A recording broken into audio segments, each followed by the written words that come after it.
ಇದ್ದವ್ರು ಕೇಳ್ರಿ, ಭಯಪಡಬೇಡ. ಹಲ್ಲೆಲೂಯಾ.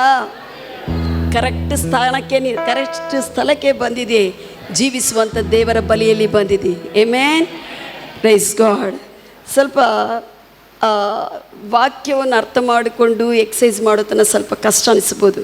ಒಂದು ಸತಿ ನೀನು ಅರ್ಥ ಮಾಡಿಕೊಂಡಿದ್ದಾಗ, ಲೆವೆಲ್ಗೆ ಬಂದಿದ್ದಾಗ, ಬಿಟ್ಟು ಕೊಡದೆ ಮಾಡುತ್ತಾ ಬಂದಿರುವಾಗ ನೀನು ಸ್ವತಂತ್ರನಾಗಿರ್ತೀಯ ಸಾತಾನ ಹುಚ್ಚುಗಳಿಂದ. ಹಲ್ಲೆಲೂಯಾ. ಸಾತಾನು ಮೋಸದಿಂದ. ಹಲ್ಲೆಲೂಯಾ. ಎಷ್ಟು ಜನ ನಂಬುತ್ತಾ ಇದ್ದಾರೆ?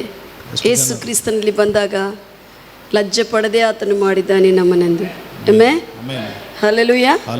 ಮತ್ತೆ ಬರಿದಾಗಿ ಇಲ್ಲದೆ ತುಂಬಿದವರಾಗಿ ಮಾಡಿದ್ದಾನೆ. ಆಮೆನ್. ಇದು ಸತ್ಯವೇನಾ? ಎಲ್ಲರ ಜೀವನದಲ್ಲಿ ಹೇಳ್ರಿ, ಸ್ವಲ್ಪ ಕೈಯೊಂದೇ ತೋರಿಸ್ತಾ ಇದ್ದೀನಿ ಜೋರಾಗಿ. ಹೌದಾ? ಮತ್ತು ಯಾಕೆ ಕೆಲವು ಸಮಯಗಳಲ್ಲಿ ಮುಖ ಸಪ್ಪವಾಗಿ ಹಿಡ್ಕೊತೀರಿ? ಸ್ವಲ್ಪ ಚಿಕ್ಕದು ಬಂದ ಕೂಡಲೇ ದುಃಖವಾಗಿ ಹಿಡ್ಕೊತೀರಿ. ಅವಾಗ ಮಾಡಿದ್ದಾನೆ, ಇವಾಗ ಆರಿದ್ದಲ್ಲನ. ಆಮೆನ್. ಹಲ್ಲೆಲೂಯಾ.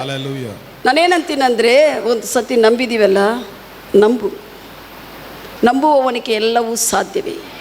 ಯಾಕಂದರೆ we are not pricing and worshipping dead god. ನಾವು ಯಾವುದೇ ಸತ್ತೋಗಿರೋ ದೇವರನ್ನು ಸ್ತುತಿ ಮಾಡುತ್ತಾ ಆರಾಧನೆ ಮಾಡ್ತಾ ಇಲ್ಲ. He is alive. ಆತನು ಜೀವಿಸ್ತಾ ಇದ್ದಾನೆ. Hallelujah. Hallelujah. Once we were dead, we are away from the Lord. Our spirit man dead.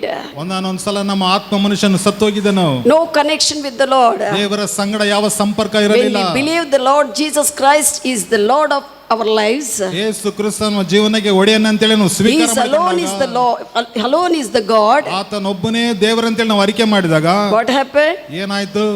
Our new spirit man created by the Lord Jesus Christ. ಕರ್ತನಾಗಿರುವಂತ ಯೇಸು ಕ್ರಿಸ್ತನ ಮೂಲಕ ನಮ್ಮ ಆತ್ಮವು alive with the Lord.